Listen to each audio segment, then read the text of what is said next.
Bonjour à tous, vous écoutez l'émission Compte à rebours présentée par Thérèse Pan pour Radio Taïwan International.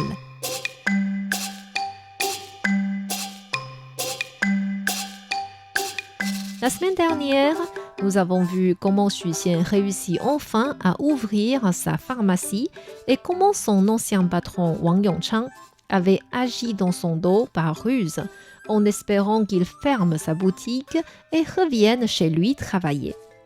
Xu Xian alla voir sa femme et dit avec désespoir « C'est fini, nous ne pouvons que fermer la pharmacie. » Bai Suchen était surprise par cette nouvelle et demanda rapidement ce qui s'était passé aujourd'hui. Xu Xian lui dit « Les 500 kilos de médicaments que Wang Yongchang nous a vendus sont tous périmés. Il a agi ainsi car il ne voulait en fait pas que j'aie ma propre pharmacie. Nous avons déjà mis une grosse somme de ton argent dans les travaux et l'achat des médicaments. Maintenant, tout est perdu. Suis-je donc destiné au malheur ?» Et il se mit à pleurer. Bai Suchen le consola. « C'est peu de choses. Même s'il nous traite avec une mauvaise intention, il ne faut pas que nous lui fassions pareillement. Dans chaque montagne se trouve un temple. Nous ne sommes pas obligés d'acheter des médicaments en passant par lui. Nous pouvons trouver un autre fournisseur. » Et les 500 kilos de médicaments, faut-il tout jeter ? Pas de souci. Je me rappelle avoir appris une formule chez la déesse vieille mère du mont Li. Cette formule est justement composée par des médicaments pourris et c'est très efficace pour soigner les maux de ventre. Xu Xian n'avait jamais entendu parler que des médicaments périmés pourraient soigner des maladies. Alors il regarda sa femme avec suspicion, sans rien dire. Bai Suchen continua. « J'ai calculé le yin et le yang ce matin et su que les dieux veulent punir les habitants de Suzhou en raison de leur mauvaise conduite par une épidémie. En quelques jours, une épidémie se propagera. Va donc vite préparer à la vente de ces médicaments périmés. Les gens seront guéris par cette formule et non seulement nous pourrons vendre tous ces médicaments, mais en plus, ton nom sera connu dans toute cette ville. » Dans ce cas-là, avoir des médicaments pourris et mités est en fait une bonne chose. Quel est donc le mélange de cette formule ? Va demander à M. Zhang et M. Li de sortir tous les médicaments invendables. Il faut les hacher et mettre 10 grammes pile de médicaments par sachet, peu importe le type de médicament. Écrivez sur les sachets à cuire dans une théière d'eau de source avec 2 tranches de gingembre. Faites-en le plus possible. Nous serons très occupés demain. D'ailleurs, prépare déjà des feuilles publicitaires. Et qu'est-ce qu'il faut écrire sur ces feuilles ? Écrivez tout simplement « Formule magique de la pharmacie par Retang qui guérit les maux de ventre ». Affichez-les dans la rue ce soir et nous serons encore plus occupés le jour après-demain. Xiaoqing et moi devons vous aider aussi. Préparez déjà une casserole de bouillie de riz pour cette nuit et des gâteaux secs pour demain. Nous n'aurons pas le temps de prendre un repas normal et devrons manger à tour de rôle. Xu Xian reçut toutes ces indications et alla les exécuter. Même s'il était toujours suspicieux, il n'osait pas le montrer puisqu'à la maison, c'était Bai Suchen sa patronne. Il demanda à Lu Xiao'er de s'occuper de la nourriture et alla voir M. Zhang et M. Li. Les 2 employés étaient en train de se demander s'ils seraient renvoyés le lendemain en raison de cette affaire de médicaments périmés. En voyant Xu Xian arriver et en entendant qu'ils dirent « Vous ne pourrez pas dormir ce soir », ils se prosternèrent.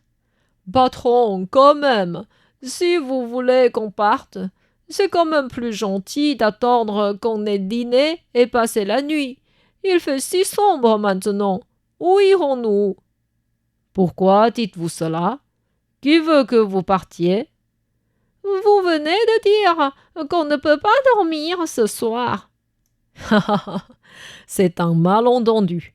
Je vous ai demandé de ne pas dormir parce que j'ai besoin que vous travailliez toute la nuit. Ah, si c'est pour travailler, nous acceptions volontiers. Xu Xian leur dit donc comment il fallait réduire les médicaments et les séparer en petits sachets et quels mots il fallait écrire dessus.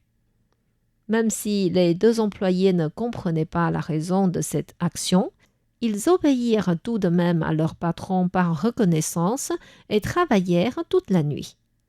Xu Xian écrivit plusieurs publicités pour que Lu Xiao'er aille les afficher dans la rue. Ensuite, Bai Suzhen lui demanda de se coucher plus tôt pour pouvoir travailler pendant que les employés se reposaient. Au début, Xu Xian n'arrivait pas à s'endormir tellement il s'inquiétait de cette affaire. Finalement, avec les paroles consolantes de sa femme, il réussit à s'endormir. Bai Suzhen attendit que Xu Xian dorme profondément pour sortir une gourde de son coffre fermé à clé. Elle prit la gourde et alla dans la chambre de Xiaoqing, sa servante. Elle lui dit « J'ai besoin que tu ailles faire quelque chose pour moi. » Xu Xian est triste et s'inquiète de l'avenir de sa pharmacie parce que Wang Yongchang lui a vendu des médicaments périmés. La plupart des clients nous ont demandé un remboursement. Pour sortir Xu Xian de cette situation, va propager ce qui est dans cette gourde dans la ville. Tu peux en verser sur les champs ou dans les sources d'eau, mais n'en mets pas dans le grand fleuve loin d'ici, de peur que des gens de passage ne tombent aussi malades. Même s'ils ne perdront pas la vie, ils auront quand même très mal au ventre pendant 4-5 jours. Xiaoqing demanda « Et si ça contamine par hasard notre puits ?»« Ce n'est pas grave, nous pouvons purifier l'eau avec une sorte d'encens. J'ai juré devant la déesse Mère d'Or de ne pas blesser la vie des hommes. Il faut donc que tu fasses très attention à propager équitablement dans la ville. Je devais le faire moi-même, mais ton maître a peiné à s'endormir. Je crains qu'il se réveille soudainement et ne me trouve pas. » Xiaoqing reçut l'ordre, prit la gourde et partit en se transformant en un coup de vent. Arrivée sur le nuage, elle observa d'abord attentivement la ville entière. Ensuite, elle enleva le bouchon de la gourde et versa vers le bas tout en faisant des tours dans le ciel. Un trait noir et fin sortit de l'ouverture. C'était une sorte de liquide qui s'évapore rapidement et qui se dispersa ainsi dans l'air sans trace. Que ce soit le nord ou le sud, l'est ou l'ouest, toute la ville fut atteinte maintenant par cet élément étrange. Après avoir exécuté sa mission, c'était déjà 2-3 heures du matin. Xiaoqing rentra rendre la gourde à sa maîtresse et partit préparer le petit déjeuner. Qu'est-ce que cette solution qui était dans la gourde? En réalité, avant que Bai Suzhen vienne dans le monde des hommes pour retrouver son bienfaiteur, Mère d'Or lui avait demandé de boire un nectar pour faire sortir sa toxine de créature. Sinon, elle ne pourrait pas s'approcher de Xu Xian sans le blesser. Après avoir bu le nectar, Bai Suzhen avait vomi un liquide noir et l'avait craché dans une gourde de peur que cette toxine tombe par terre et blesse la vie des hommes. Pour aider son mari à vaincre la difficulté, elle ne pouvait qu'employer cette mesure. Heureusement que la manière qu'elle dispersait cette toxine n'ôterait pas la vie des hommes, sinon elle serait gravement punie par le ciel. Vers 4 heures du matin, Xu Xian se réveilla en sursaut.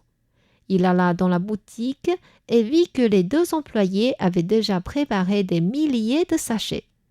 Tous les tiroirs, les étagères et la surface du plan de travail étaient remplis de ces médicaments pourris. Xu Xian prépara donc l'ouverture de la pharmacie en espérant que les clients viendraient vraiment. Au lever du soleil, 2 personnes sortirent d'un casino. Ils avaient perdu au jeu et n'avaient que quelques pièces sur eux.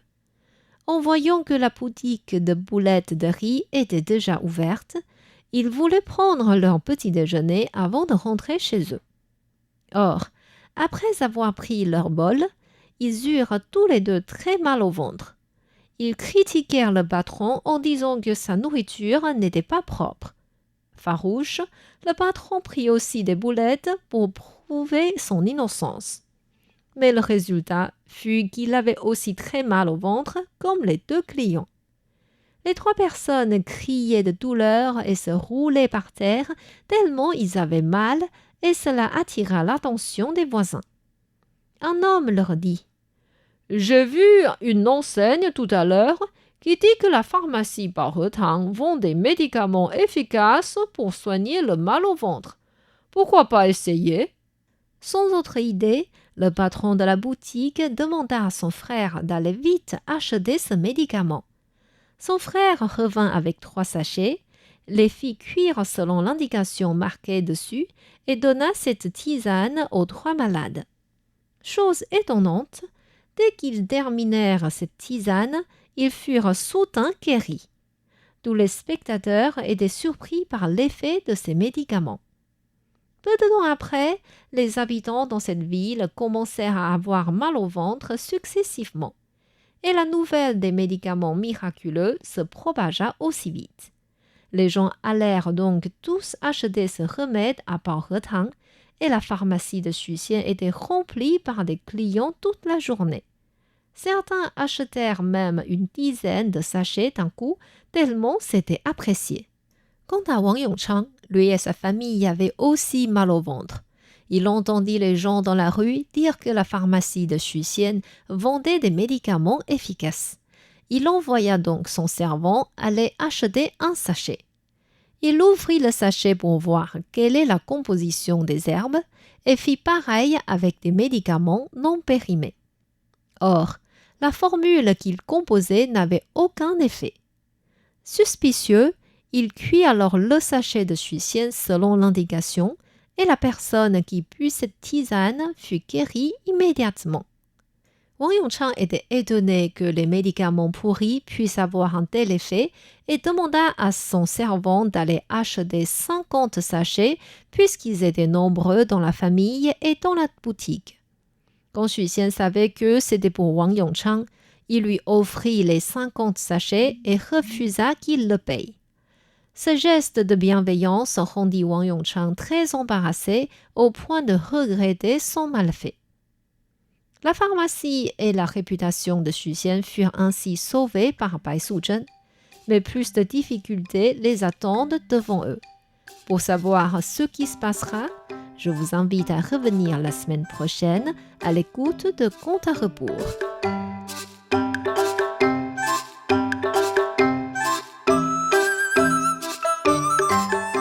C'était Contes à rebours présenté par Thérèse Pan sur les ondes de RTI.